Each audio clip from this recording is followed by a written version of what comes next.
Ош шаардык жол кайгыл милициясы менен биргеликте уюштурулган түнкү рейдте айрымдар мас акыбалында унаасын зуулдата минип Ак Бура дарыясына автоунаасы менен биргеликте секирсе, айрымдар терезесин караңгылатып алып инспекторлорго секирип. Кыскасы, кыйындар менен кыйындардын тааныштарына каршы уюштурулган түнкү рейдти кийинки тасмадан көрө аласыздар.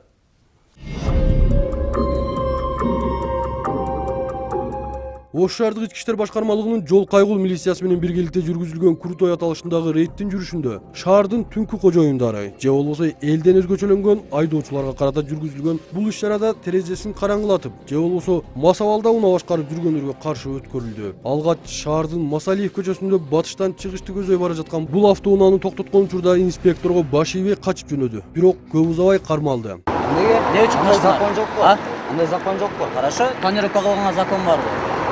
Брат, тартпай эле койчу. Барбы? Тонировка.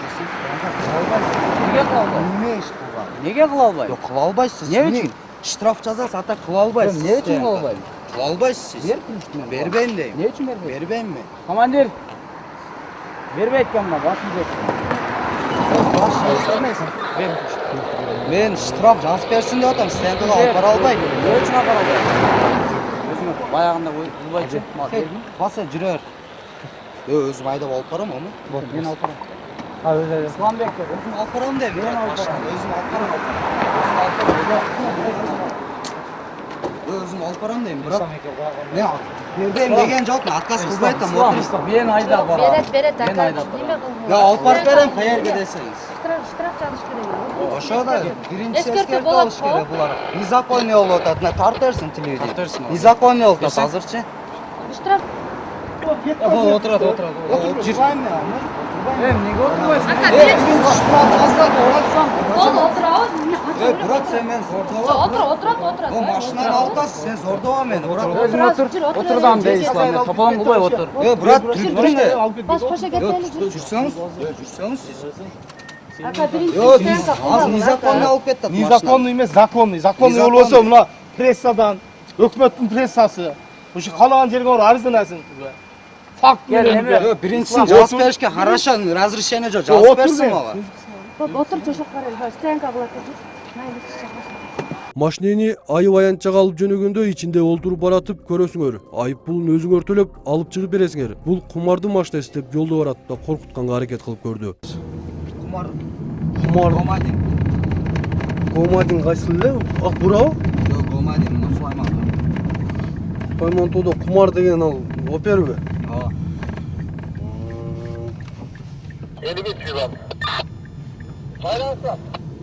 Ооба. Аз машинаны сиз алып киресиз, тура брат. Кандай? Сиз алып киресиз сен тура. Ооба. Сиз жооп бересиз эртең, тура. Ооба. Болду. Незаконный алып кирип атасыз. Бирок ал адам ким, кайда, ким болуп иштейт толук тактап сурап айттыра албадык. Бул машинени айып аянтчасына алып барып киргизип тиешелүү документтери толтурулгандан соң биз кийинки чакыруу түшкөн жерге жөнөдүк.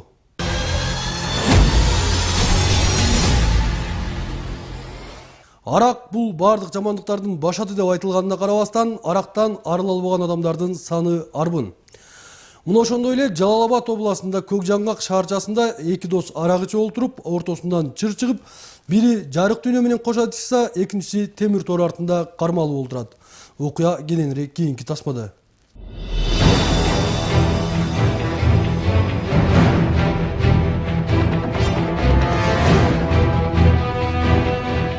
Үстүбүздөгү жылдын 4-апрель күнү Сузак райондук ички иштер бөлүмүнө Көк Жаңгак шаарындагы үйлөрдүн биринен адамдын жансыз денеси табылгандыгы тууралуу маалымат келип түшкөн. Алынган маалыматтын негизинде Сузак райондук ички иштер бөлүмүнүн кылмыш иликтөө бөлүмү менен тергөө тобу окуя болгон жерге ыкчам түрдө жетип барган учурда чындыгында эле ал жерде Азия түз бөлүмүндөгү болжол менен жашы 40-45 чамасындагы эркек кишинин жансыз денесин табышкан. Өлүктү кароо иштерин уюштуруп, анын өздүгүн тактаган учурда маркум 1975-жылы туулган Бекматов болуп чыккан. Өлүктү соттук медициналык экспертизадан өткөзгөн кезде анын ички органдары жабыркап, тактап айтканда кабыргасы сынып, бооруна сайылып калганы аныкталган. Катталган кылмыш иши боюнча Сузак райондук ички иштер бөлүмү тарабынан 43-16-129 сандуу кылмыш иши Кылмыш жаза кодексинин 97-беренеси адам өлтүрүү менен козголуп, кылмышкерди издөө иштери уюштурула баштаган. Арадан көп убакыт өтпөй маркумдун досу 1975-жылы туулган Көк Жаңгак шаарынын тургуну Байдуллаев Марат Шектүү катары кармалган.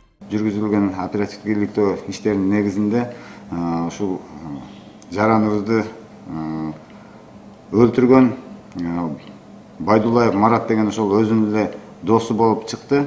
Азыркы күндө тергөө амалдары жүрүп атат.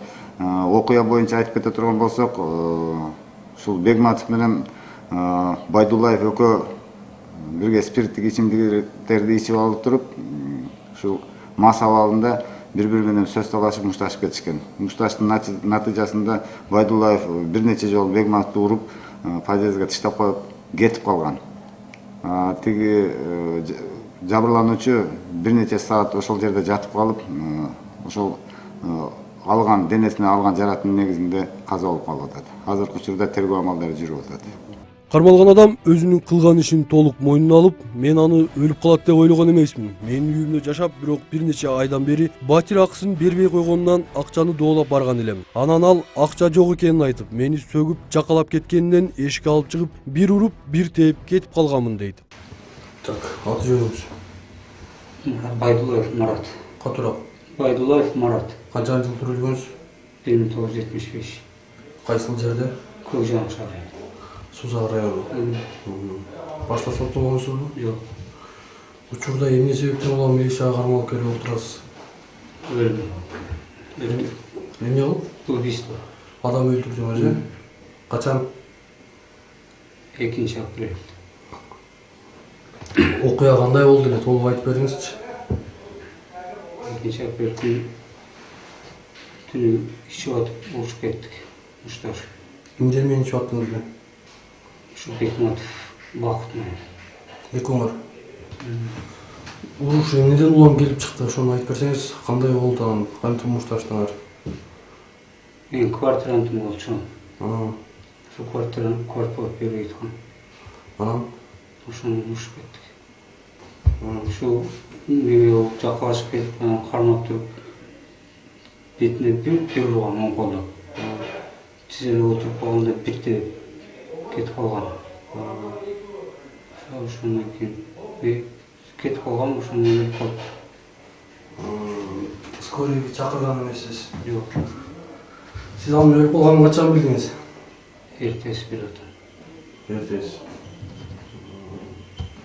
Учурда кылган ишиңизди толук мойнуңузга аласыз. Өкмөт асызбы? Колуң менен жасаганды мойнуң менен тартасың дегендей. Андыктан бул адам да бүгүнкү күндө убактылуу кармоочу жайда кармалып сурак берүүдө.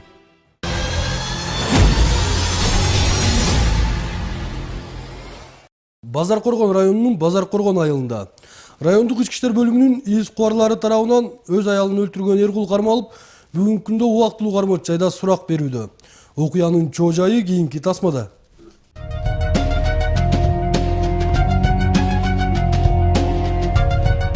Базар Коргон районунда катталган бул адам өлтүрүү фактысында өз аялын өлтүрдү деген шек менен Базар Коргон районунун Абдурайымов айылында 1953 туулган Маматов Капар кармалууда. Ал окуя болгон күнү пенсиясын алып, тааныштары менен спирттик ичимдиктерин ичип мас болуп калган учурда чогуу ичкен тааныштарын үйгө жүргүлө, аялыма аш жасатып силерди сыйлайм деп ээрчитип келет. Ал учурда аялы уктап жаткан. Тур деп тургузса турбай койгонунан ээрчитип келген коноктору турбаса тим кой, кийин келебиз деп чыгып кетишкен. Келген коноктордун алдында уят болуп калганына ызаланып, аялын ур тепкиге ала баштаган. Үйүнүн алдына чыгып жыгылган аялын колунда таянып жүргөн темир таягы менен башына жана денесинин башка жактарына да бир нече жолу уруп жиберген. Натыйжада аялы алган жаратынан улам окуя болгон жерде каза болгон. Ал эми Маматов ошол эле күнү колго алынган. 2 октябрь күнү саат 02:30 чамасында Кеңеш айыл аймагынын Абдурайымов айылынын Орунбаев көчөсүнүн тургуну 53-жылы туулган Маматов Капар өзүнүн аялы 63-жылы туулган Жапарова Жаннат Урбаеваны менен өз ара сөз талашып уруша кеткендиктен, спирт ичимдигин ичип мас болгондуктан өзү көтөрүп жүргөн аса таягы менен денесине бир нече жолу уруп, тепкичтен кулатып жиберген. Бул боюнча Кыргыз Республикасынын Кылмыш жаза кодексинин 97-беренесинин негизинде 66-15-198 сандуу кылмыш иши козголгон. Ошол эле күнү Базар Коргон районунун кызматкерлеринин ыкчам иликтөө иштеринин натыйжасында Маматов Капар кармалып, убактылуу кармоочу изоляторго киргизилген. Кыларын кылып, кылжып менен буук коюп, бүгүнкү күндө шектүү катары кармалган Маматов мени өлтүргөн жокмун, ал өзү уктап жаткан. Ошол бойдон ойгонбой калды. Мен кантип эле өз аялымды өлтүрмөк элем деп актанып жаткан чагы. Катурак. Маматов Капар Мусабаевич. Канча жыл төрөлгөнсүз? 53-жылы 26 ноябрь. Кайсыл жерде болосуз? Кайсыл жерден болосуз? Советскийден болом. Башта соттолдуңуз беле? Жок. Учурда эмне себептен улам милиция кызматкерлерине кармалып келип отурасыз? Учурда аялымды өлтүрүп кой деп ушинтип келип отурам. Эмне кылып өлтүрүп койдуңуз эле аялыңызды? Мен өлтүргөн эмесмин. Анан кандай болду эле? Окуяны айтып бериңизчи ошол күндө. Окуянын 12 ноябрда, октябрда почта барганбыз. Поштадан центрде аялым экөөбүз бөлүнгөнбүз. Мен карзым бар эди камактан. Мен кирип кеттим, аялым үйгө кеткен. Кайра барсам аялым жок экен. Кайта центрге келип аялым күтүп отургам. Анан түштөн кийин укам үйүнө кеткем. Келсем аялым жаткан экен. Жатканда келген ойгот боюнда бир эле мен эмес үчөөбүз келгенбиз. Укамдын баласы, келини, мен. Келсем уктап аткан экен. Ойгот боюнда кирип жатып алгам. Түнкү саат 2 чамасында доктор барып, скорый. Ойготкон ошону көргөм. Көрүп, доктор келип, аялыңыз муздап калыптыр деди. Ал эчтеке болуп эч кимдин мындай денесинде кандай бир жаракаттар бар экен, көрдүңүзбү? Жок, ошол келгенде мен көргөн жокмун. Доктор барганда көрдүм. Кулагынын үстү сыйрылып, мындай жери көзү кичине көгөрүп калган экен. Анан эртеси милициялар барып, экспертке алып кетти, мен ишерге алып келди. Ошол жерден бери жатам. Аялыңыз менен кандайдыр бир конфликттер болду беле? Жок. Болгон эмеспи, эч кандай. Колуңузга тийген эмес. Тийген эмес. Мага ошо эксперттер текшерди. Азыр сизге коюлуп жаткан күнөөнү мойнуңузга албайсыз. Албайм. Бирок дайындалган соттук медициналык экспертизанын 7-декабрдагы номер 4-корутундусунда маркумдун денесиндеги жарааттары, баштын жабык түрдөгү травмасы, башынын чоку тарабындагы туурасынан кеткен жарыгы, боору эзилип, ич көөдөнүнө 1,3 мл кан уюп калган. Мындан башка да денесинин бир нече жери көгөрүп, жарылып кеткени көрсөтүлгөн. Бүгүнкү күндө Маматовдун үстүнөн кылмыш жаза кодексинин 97-беренесинин 2-бөлүмүнүн 3-пункту мыкаачылык менен адам өлтүрүү беренеси менен кылмыш иши козголуп, тергөө иштери улантылууда.